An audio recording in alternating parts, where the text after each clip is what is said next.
Good evening అండి. Welcome to minds academy. మనం Andhra Pradesh current affairs అనేవి గ్రూప్ 1 మరియు గ్రూప్ 2 పర్స్పెక్టివ్‌లో డిస్కస్ చేసుకోవడం జరుగుతుంది ప్రతిరోజు. అండ్ ఈరోజు కూడా కొన్ని ఇంపార్టెంట్ టాపిక్స్ అనేవి ఉన్నాయి. సో, అవి మనం డిస్కస్ చేసుకునే ప్రయత్నం చేద్దాం. అండ్ దానిలో ఫస్ట్ టాపిక్ ఏంటంటే, ఆంధ్రప్రదేశ్‌లో కీలక ఖనిజాల ప్రాసెసింగ్ పార్క్ అనేది కేంద్ర ప్రభుత్వం సెటప్ చేయబోతుందన్నమాట. ఈ కీలక ఖనిజాలని ఏమని పిలుస్తారంటే క్రిటికల్ మినరల్స్ అని పిలుస్తారనమాట. అయితే ఆంధ్రప్రదేశ్‌తో పాటు ఒడిషాలోని అండ్ అదేవిధంగా మహారాష్ట్ర, గుజరాత్‌లో కూడా అంటే 4 రాష్ట్రాల్లో ఈ కీలక ఖనిజాల ప్రాసెసింగ్ పార్కులు ఏవైతే ఉన్నాయో వాటిని ఎస్టాబ్లిష్ చేయబోతున్నారనమాట. అండ్ సెంట్రల్ గవర్నమెంట్ కూడా already national critical minerals mission అనే ఒక మిషన్‌ని లాంచ్ చేయడం జరిగింది.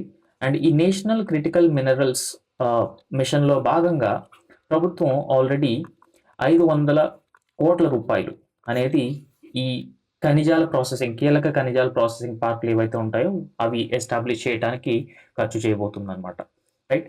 సో, దీనిలో భాగంగా ఇప్పుడు మనం ఒకసారి క్లియర్‌గా గమనిస్తే 11 కీలక ఖనిజాల ఈ క్రిటికల్ మినరల్స్ ఏవైతే ఉంటాయో వాటిలో ఒక 11 కీలక ఖనిజాల వాల్యూ ప్రాసెసింగ్ పార్కులను ఆంధ్రప్రదేశ్, ఒడిషా, గుజరాత్, మహారాష్ట్ర ఏర్పాటు చేయడానికి కేంద్ర ప్రభుత్వం నిర్ణయించింది.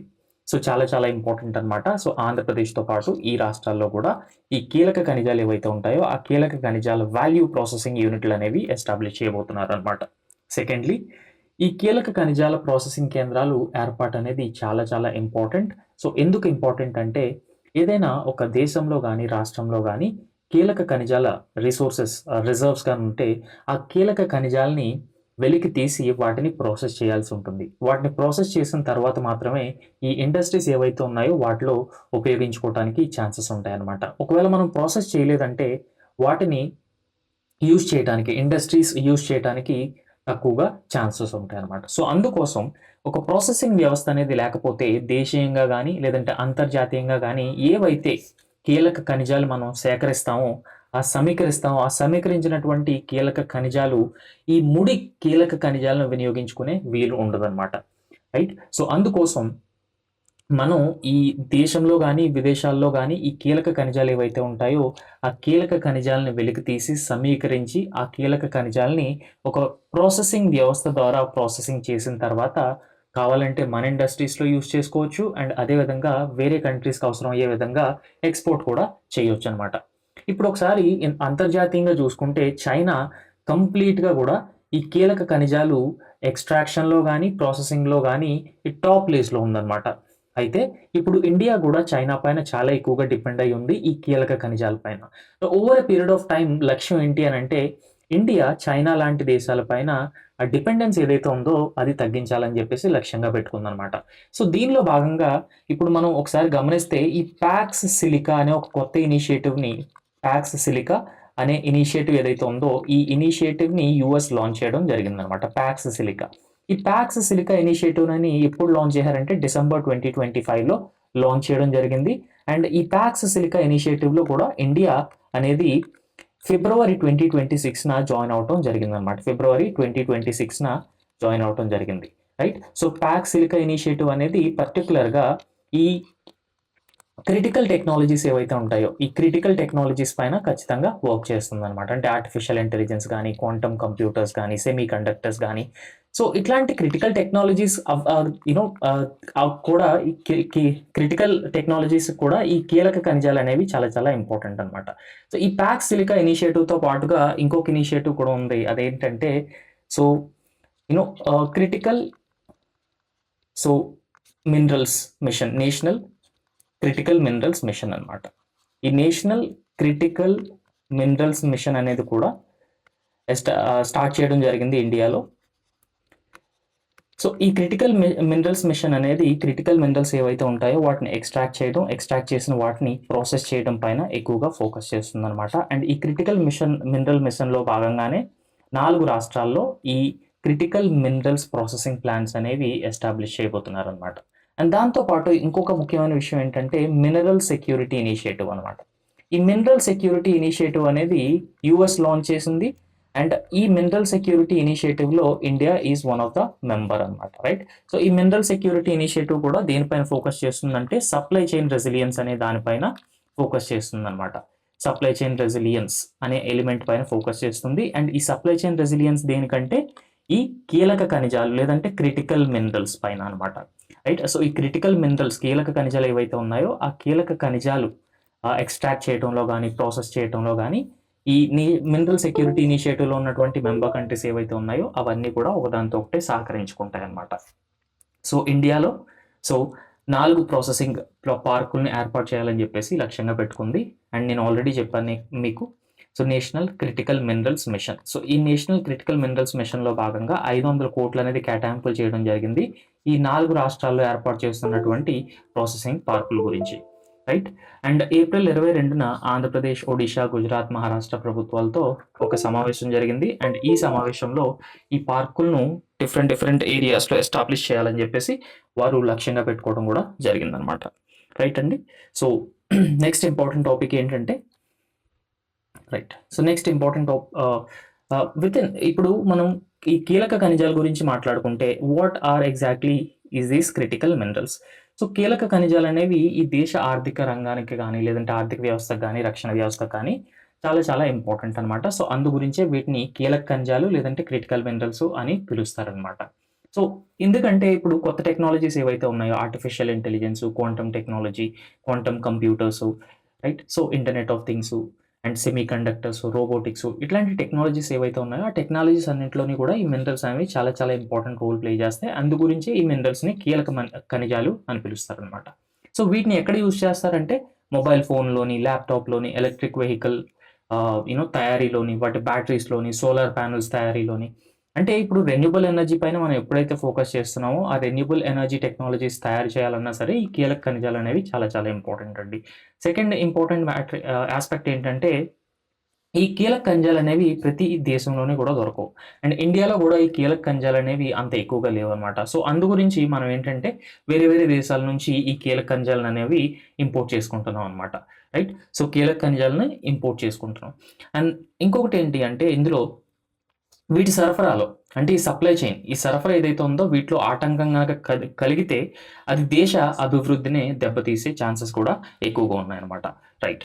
సో పర్యావరణం, పెట్రోల్, డీజిల్ వాడకాన్ని తగ్గించి గ్రీన్ ఎనర్జీని కూడా ప్రోత్సహించడానికి ఛాన్సెస్ ఉంటాయి ఈ కీలక ఖనిజాలు అనేవి. ఎందుకంటే కీలక ఖనిజాల వల్ల electric vehicles manufacturing, batteries manufacturing, solar panels అనేవి తయారు చేస్తారు.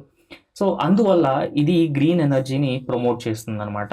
అండ్ రెన్యూబుల్ ఎనర్జీని కూడా ఎంకరేజ్ చేయడానికి చాలా ఎక్కువగా ఛాన్స్ ఉంది. సో ఈ కీలక ఖనిజాలు అనేవి మనకి మొబైల్ ఫోన్ అండ్ అదేవిధంగా కొత్త టెక్నాలజీస్లో యూజ్ చేస్తారు. అండ్ అన్ని దేశాల్లో ఈ కీలక ఖనిజాలు అనేవి లేవు. అండ్ కీలక ఖనిజాలు ఉన్నా సరే ఆయా దేశాల్లో ప్రాసెసింగ్ ఫెసిలిటీస్ లేవు. అండ్ పర్యావరణానికి కూడా ఈ కీలక ఖనిజాలు ఏవైతే ఉన్నాయో అవి చాలా ఇంపార్టెంట్ అనమాట. సో ఇప్పుడు కొన్ని కీలక ఖనిజాల యొక్క మనం చూసుకుంటే క్లియర్గా ఉదాహరణలు చూసుకుంటే లిథియం అనేది ఒక కీలక ఖనిజం. సో ఈ లిథియం అనేది రీఛార్జ్ చేయగల బ్యాటరీలు తయారు చేయడానికి ఉపయోగిస్తారు. కోబాల్ట్ అనేది కూడా ఒక రకంగా కీలక ఖనిజం అండ్ ఇది ఎలక్ట్రానిక్ వస్తువుల తయారీ కోసం యూజ్ చేస్తారు. రాగి అనేది విద్యుత్ సరఫరా తీగల్లో అండ్ గ్రాఫైట్ అనేది బ్యాటరీల్లో యానోడ్గా యూజ్ చేస్తారనమాట. సో భారత ప్రభుత్వం ఏదైతే ఉందో ఈ కీలక ఖనిజాలని ఎక్స్ట్రాక్ట్ చేయడం అంటే మైనింగ్ కోసం అండ్ మైనింగ్ చేసిన కీలక ఖనిజాలను ప్రాసెస్ చేయడం కోసం, ప్రాసెస్ చేసిన వాటిని ఇండస్ట్రీస్ వెంటనే యూజ్ చేసుకునే విధంగా, ఇంపోర్ట్స్ తగ్గించుకునే విధంగా ఈ నేషనల్ క్రిటికల్ మినరల్స్ మిషన్ అనేది కూడా లాంచ్ చేయడం జరిగిందనమాట 2021లో. రైట్ అండి. సో నెక్స్ట్ ఇంపార్టెంట్ టాపిక్ ఏంటంటే రీసెంట్గా సెంట్రల్ గవర్నమెంట్ అనౌన్స్ చేసింది. అది ఏంటంటే దక్షిణ కోస్తా సౌత్ కోస్టల్ రైల్వే అనమాట. సో విశాఖపట్నం కేంద్రంగా ఈ సౌత్ కోస్టల్ రైల్వే అనేది June 1 నుంచి స్టార్ట్ అవబోతుంది అనమాట. సో 1 June 2026 నుంచి కూడా ఈ సౌత్ కోస్టల్ లేదంటే దీన్నే దక్షిణ కోస్తా, ఈ దక్షిణ కోస్తా రైల్వే జోన్ ఏదైతే ఉందో ఈ దక్షిణ కోస్తా రైల్వే జోన్ అనేది 1 June 2026లో విశాఖపట్నం కేంద్రంగా స్టార్ట్ కాబోతుందండి. చాలా ఇంపార్టెంట్ అనమాట. రైట్. సో దీని గురించి మాట్లాడుకుంటే ఈ రైల్వే జోన్ అనేది కేంద్ర ప్రభుత్వం 2019లో అనౌన్స్ చేయడం జరిగిందనమాట. సో 2019లో అనౌన్స్ చేసిన దగ్గర నుంచి ఇప్పటి వరకు కూడా పనులు అనేవి నత్తనడకన సాగుతున్నాయి. అండ్ దాంతోపాటు రీసెంట్గా కేంద్ర ప్రభుత్వం ఏమని అనౌన్స్ చేసిందంటే 1 June 2026 నుంచి ఈ సౌత్ కోస్టల్ రైల్వే ఏదైతే ఉందో, దక్షిణ కోస్తా రైల్వే ఏదైతే ఉందో దాన్ని ప్రారంభించబోతున్నారు అనమాట విశాఖపట్నం కేంద్రంగా. రైట్ అండి.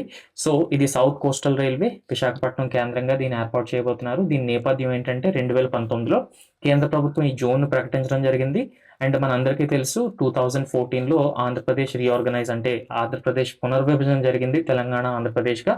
బట్ తెలంగాణలో ఈ సౌత్ సెంట్రల్ రైల్వే అనేది ఉంది అండ్ దక్షిణ మధ్య రైల్వే. బట్ ఆంధ్రప్రదేశ్‌కి మాత్రం ఎలాంటి రైల్వే జోన్ లేదు. ఇది ఒక పెద్ద డిమాండ్. అంటే ఆంధ్రప్రదేశ్ కూడా ఒక రైల్వే జోన్ ఉండాలని. ఎందుకంటే పరిపాలన సౌలభ్యం కోసం అండ్ ప్రాంతీయ అభివృద్ధి కోసం ఒక రైల్వే జోన్ ఉండాలని. సో ఈ డిమాండ్‌లని దృష్టిలో ఉంచుకొని కేంద్ర ప్రభుత్వం 2019లో ఈ సౌత్ కోస్టల్ రైల్వే అనేది విశాఖపట్నం కేంద్రంగా ఆంధ్రప్రదేశ్‌కి సెటప్ చేయడం జరిగిందనమాట. అయితే దీనిలో భాగంగా కొన్ని కొత్త సెక్షన్స్ ఏవైతే ఉంటాయో ఆ కొత్త సెక్షన్స్ అన్నీ కూడా ఈ సౌత్ కోస్టల్ రైల్వేలో ఇంక్లూడ్ చేసి ఆంధ్రప్రదేశ్ సమగ్ర అభివృద్ధికి తోడ్పడాలని చెప్పేసి ముఖ్యమంత్రి చంద్రబాబు నాయుడు గారు రైల్వే మినిస్టర్ అశ్విని వైష్ణవ్ గారిని కోరటం జరిగింది. అండ్ ముఖ్యంగా దీనిలో స్పెసిఫిక్గా మాట్లాడుకుంటే ఈ అరకు లోయ అండ్ అదేవిధంగా కొత్త వలస రైల్వే సెక్షన్ ఏదైతే ఉందో అది కానీ, కర్నూలు డోన్ సెక్షన్ ఏదైతే ఉందో ఆ రెండు, రైట్ అండి. సో అరకు నుంచి కొత్త వలస ఇదొక సెక్షన్ అనమాట. సో దీంతో పాటు ఈ కర్నూలు అండ్ అదేవిధంగా డోన్, సో ఈ రెండు సెక్షన్లు ఏవైతే ఉంటాయో వీటిని కూడా ఈ సౌత్ కోస్టల్ రైల్వేలో ఇంక్లూడ్ చేయాలి. అండ్ దానివల్ల ఏమవుతుందంటే ఓవరాల్గా ఈ కనెక్టివిటీ పెరిగి ఆంధ్రప్రదేశ్ సమగ్ర అభివృద్ధికి హెల్ప్ అవుతుందని చెప్పేసి చీఫ్ మినిస్టర్ చంద్రబాబు నాయుడు గారు రిక్వెస్ట్ చేయడం జరిగింది అశ్విని వైష్ణవ్ గారిని. అండ్ దాంతోపాటు ఏంటంటే ముఖ్యంగా ఈ గతిశక్తి అనే ఒక ప్రోగ్రామ్ ఉందండి. ఈ గతిశక్తి, దీన్నే గతిశక్తి నేషనల్ మాస్టర్ ప్లాన్ అంటారనమాట. సో ఈ గతిశక్తి నేషనల్ మాస్టర్ ప్లాన్లో భాగంగా గవర్నమెంట్ ఈ ఇన్ఫ్రాస్ట్రక్చర్ ఏదైతే ఉందో ఇన్ఫ్రాస్ట్రక్చర్ క్రియేషన్ కోసం దాదాపుగా ఒక 100 లక్షల కోట్లు అనేది ప్రభుత్వం స్పెండ్ చేయబోతుంది అనమాట. 100 lakh crores అనేవి ఈ గతిశక్తి నేషనల్ మాస్టర్ ప్లాన్లో భాగంగా 100 లక్షల కోట్లు ఇన్ఫ్రాస్ట్రక్చర్ డెవలప్మెంట్ పైన ఫోకస్ చేయబోతుంది. అండ్ దానిలో భాగంగానే మీకు గుర్తుంటే ఈ భారత్మాల పరియోజన కానీ, రైట్. సో ఈ స్కీమ్స్ని భారత్మాల పరియోజన అండ్ భారత్మాల పరియోజనతో పాటుగా సాగర్మాల పరియోజన అండి, రైట్. సో సాగర్మాల పరియోజన, సో ఈ స్కీమ్స్ కూడా గతిశక్తి నేషనల్ మాస్టర్ ప్లాన్లో భాగంగా ప్రభుత్వం ఇంప్లిమెంట్ చేయబోతుంది అనమాట. ఈ సాగర్మాల పరియోజన అంటే ఏంటి అని అంటే ఈ కోస్టల్ ఏరియాస్ ఏవైతే ఉన్నాయో ఇండియాలో ఆ కోస్టల్ ఏరియాస్లో కనెక్టివిటీ అంటే కోస్ట్ లెడ్ డెవలప్మెంట్ పైన ఇది ఫోకస్ చేస్తుంది, లేదు పోర్ట్ లెడ్ డెవలప్మెంట్ అంటారు అనమాట. సో పోర్ట్ లెడ్ డెవలప్మెంట్ పైన ఇది స్పెసిఫిక్గా ఫోకస్ చేస్తుంది. ఈ పోర్ట్ ఉన్న ఏరియాస్, కోస్టల్ ఏరియాస్ ఏవైతే ఉంటాయో ఆ ఏరియాస్లో రోడ్స్ అనేవి కన్స్ట్రక్ట్ చేయడంలో ఇది ఫోకస్ చేస్తుంది అనమాట, రైట్. సో ఈ భారత్మాల పరియోజన ఏమంటుందంటే in rest of the area, so ఇండియాలో మిగిలిన ఏరియా అంతా కూడా ఇది కనెక్ట్ చేయడానికి స్పెసిఫిక్గా ఈ భారత్మాల పరియోజన అనే స్కీమ్తో ఇంప్లిమెంట్ చేస్తారనమాట, రైట్. సో ఇవి గతిశక్తి నేషనల్ మాస్టర్ ప్లాన్లో భాగం అనమాట అండి, రైట్. సో ఇందులో ఇప్పుడు సౌత్ కోస్టల్ రైల్వే చూసుకుంటే దీనిలో కొన్ని ముఖ్యమైన డివిజన్ కూడా అనౌన్స్ చేయడం జరిగింది. ఆ డివిజన్లు ఏంటంటే వాల్తేరు విశాఖపట్నం జోన్ కానీ, డివిజన్ కానీ, విజయవాడ డివిజన్ కానీ, గుంటూరు డివిజన్ కానీ, అదేవిధంగా గుంతకల్ డివిజన్ అనమాట. సో ఇట్లాగా 4 డివిజన్లు అనేవి ఈ సౌత్ కోస్టల్ రైల్వే లేదంటే దక్షిణ కోస్తా రైల్వే ఏదైతే ఉందో దానిలో భాగంగా ఎన్ని డివిజన్లు ఉంటే 4 డివిజన్లు. ఎప్పటి నుంచి స్టార్ట్ అవుతుందంటే 1 జూన్ 2026 నుంచి స్టార్ట్ కాబోతుంది అనమాట విశాఖపట్నం కేంద్రంగా. సో దట్స్ ఆల్ అండి for today. Thank you so much.